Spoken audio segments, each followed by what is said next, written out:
সকলকে রিউজ লাইফের শেল চ্যানেলে আবার ওয়েলকাম। আজকে আবার তোমাদের জন্য একটা নতুন ভিডিও নিয়ে এসেছি। যেহেতু কালকে 25th অফ ডিসেম্বর ক্রিসমাস, তার জন্য আজকে আমরা বানাবো কেক। তো প্রথমেই দেখে নিচ্ছি আমাদের কী চাই। প্রথমে এখানে দুটো অরেঞ্জের আমরা জুস নিয়ে নিয়েছি, তারপর খানিকটা পরিমাণ আমরা টুটি ফ্রুটি নিয়েছি, আর এখানে ড্রাই ফ্রুটস বলতে এখানে আমরা কাজু আর কিশমিশই ইউজ করেছি, আর দুটো ডিম লাগবে এখানে। তারপরে পরিমাণ মতো ময়দা, এখানে আমরা অত পরিমাণ করে 1 পাউন্ড বা হাফ পাউন্ডের কেক পরিমাণ করে কিন্তু করিনি। তারপরে কিছুটা দুধ, তারপরে যেটা আমাদের মেন ইনগ্রেডিয়েন্টস কিছুটা পরিমাণ গুড় নিয়েছি। এখানে নিয়েছি আমরা বাটারকে মেল্ট করে আর তেল দুটো মিক্স করে নিয়েছি। তারপরে এটা হচ্ছে চিনি গুঁড়ো, এখানে আছে খানিকটা খাবার গুঁড়ো দুধ যেটা হয়, আর এখানে আছে মশলা। এই মশলাতে আছে জায়ফল, জয়িত্রী, দারচিনি আর এলাচ গুঁড়ো। তারপরে নিয়েছি আমরা বেকিং সোডা, এটা আমরা পরিমাণ মতো ইউজ করব, আর বেকিং পাউডারও তার সাথে নিয়েছি, আর লাস্টে আমরা নিয়েছি খানিকটা ভিনেগার। তো এইসব দিয়ে চলো এবার শুরু করা যাক। প্রথমেই যেটার ওপর আমরা কেকটা বসাবো সেটা আমরা প্রিপেয়ার করে নিচ্ছি।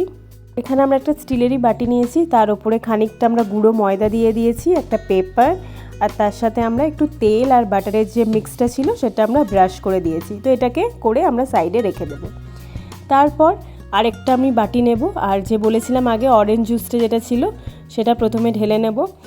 এই অরেঞ্জ জুসে এবারে আমরা ধরো যে টুটি ফ্রুটিগুলো ছিল সেটাকে এটার মধ্যে মিক্স করে নেব, আর এটাকে তোমাদের 1 ঘন্টার মতো রাখতে হবে এইভাবে ভিজিয়েই কিন্তু, ঠিক আছে।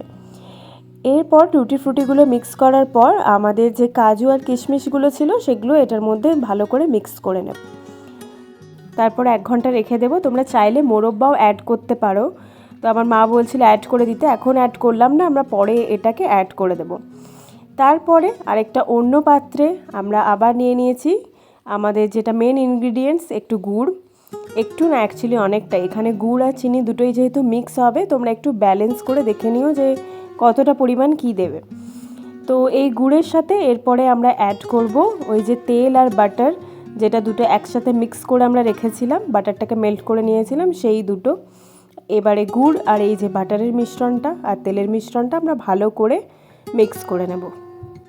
তারপরে এই মিশ্রণটার সাথে আমাদের যে চিনি গুঁড়োটা আছে সেই চিনি গুঁড়োটাও আমি এখানে মিক্স করে দেব।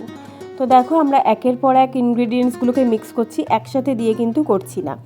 আর একটা কথা, যখন তোমরা বিট করছো জিনিসটাকে সেটাকে একদিকেই করবে, যদি ডান দিক থেকে বাঁ দিক করো তো সেইভাবে বিটটা করবে পুরো জিনিসটা, তাতে কেকটা ভালো বসবে আর ভালো ফুলবেও।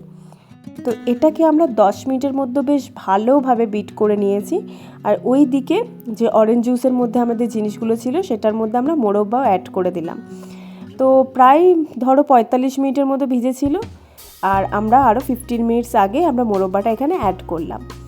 এরপরে আমাদের যে এই অপোজিটের মিশ্রণটা ছিল যেটাতে চিনি গুড় আর তেল ছিল সেটার মধ্যে আমরা দিলাম এবার ডিমটাকেও ভালো করে মিক্স করে নেওয়ার পর এরপরে আমরা এখানে একটা বড় ছাঁকনি ইউজ করব, এবং ছাঁকনিটাতে আমরা দেব আমরা যে আমুলের গুঁড়ো পাউডারটা নিয়েছিলাম, দুধের পাউডারটা সেটা, আর তার সাথে আমরা নেব আমাদের যে ময়দা যেটা বেস তৈরি হবে কেকের, সেই ময়দাটা দুটোই ভালোভাবে আমরা এখানে ছেঁকে নেব, তাতে কোনো পরিমাণে লাম্পস থাকবে না এবং কেকটা ভালো ফুরফুরের ধরনের হবে। এরপর এই দুটো ছেঁকে নেওয়ার পর আমাদের রিয়েলাইজ হয়েছে যে জায়গাটা যেটা আছে সেটা খুবই ছোট হয়েছে, এবার এটা চেঞ্জ করতে হবে।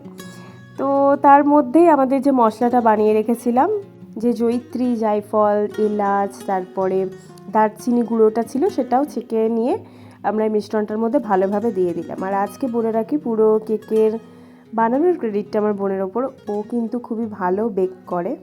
তো এই সবগুলো বেশ ভালোভাবে এখানে কিন্তু মিক্স করে নিচ্ছিল। আর তোমাদের মনে আছে আমরা যে আগে অরেঞ্জ জুসের মধ্যে ড্রাই ফ্রুটসগুলো দিয়ে রেখেছিলাম, সেটা দিয়েও ও কিন্তু ভালোভাবে এই জিনিসটাকে মিক্স করে নিচ্ছিল। এটা কনসিস্টেন্সিটা আনার জন্য আর মাঝে মাঝে আমরা অ্যাড করছিলাম সামান্য করে দুধ, একটু একটু দিয়ে আমরা ভালোভাবে জিনিসটাকে মিক্স করে নিলাম। তারপর আমরা যেটা বলেছিলাম যে জায়গাটা ছোট হয়েছে, তারপর আমরা একটা বড় জায়গায় এটাকে ট্রান্সফার করলাম, ট্রান্সফার করে ভালোভাবে আমরা এটাকে বিট করলাম। যেটা বলেছিলাম তোমরা একদিকে করলে একদিকেই করতে হবে, ডান দিক থেকে বাঁ দিক বা বাঁ দিক থেকে ডান দিক। এরপরে 1 টিস্পুনের মতো আমরা বেকিং পাউডার আর হাফ টিস্পুনের মতো আমরা বেকিং সোডা নিলাম। যেটা বেকিং পাউডার নেবে, ধরো 1 চামচ বেকিং পাউডার নিলে তার হাফ বেকিং সোডা নেবে, আর তার ওপর থেকে দিলাম আমরা ভিনিগার। এইগুলোকে দিয়ে আবারও ভালোভাবে এটাকে ফেটিয়ে আমরা রেডি করে নিলাম। তারপর মনে আছে যেটা আমরা পাত্রটা রেডি করেছিলাম, সেই পাত্রে পুরো মিক্সচারটা আমরা ভালোভাবে পোর করে নিলাম। এটার হাফ পর্যন্ত, যেখানে পেপারটা আছে দেখছো ততটা পর্যন্ত নিলাম, কারণ ফুললে পুরোটা মানে ভর্তি হয়ে যাবে। আর তারপরে একটা ওভেনে আমরা একটা ননস্টিকের একটা কড়াইয়ের মতো নিয়েছি, সেটাকে প্রিহিট করে নিয়েছি ঢাকা দিয়ে 10 মিনিটের মতো। সেটা প্রিহিট হয়ে যাওয়ার পর আমরা মিক্সচারটা এটার মধ্যে রেখে দিয়েছি। কেকটাকে বেক করতে আমরা প্রায় এটাকে 1 ঘন্টা 20 মিনিটের মতো রেখেছিলাম। একটা ওই যে দেখালাম ননস্টিকের কড়াই ছোট্ট বাটি নিয়ে তার উপরে এইটা রেখেছিলাম। তো কালারটা দেখো খুব সুন্দর এসে গেছে। আর এটাই হচ্ছে ফাইনাল লুক। তোমাদের একটু কেটে দেখায়, যখনই চামচটা ঢোকালাম কেকের ভেতরে জাস্ট স্পঞ্জিনেসটা বোঝা গেল, এতটাই সুন্দর কুক হয়েছে কেকটা। আর দেখো কীরকম স্পঞ্জের মতো, আর এখনও কিন্তু পুরো ধোয়া ওঠা গরম আছে। আর এটার সাথে আমাদের একটু যেটা ব্যাটার বেঁচে গিয়েছিল সেটা থেকে আমরা ছোট ছোট কাপ কেক বানিয়েছিলাম, ওটা অসাধারণ খেতে হয়েছিল। তোমাদের লাস্টে আমি ওই ভিডিওটা দিয়ে দেবো, আর তোমরা এটা দেখেই বুঝতে পারছো কতটা স্পঞ্জি হয়েছে। তো এই ভিডিওটা ভালো লেগে থাকলে আমার চ্যানেলটাকে সাবস্ক্রাইব করে দিও, ভিডিওটা লাইক করে দিও। Thank you.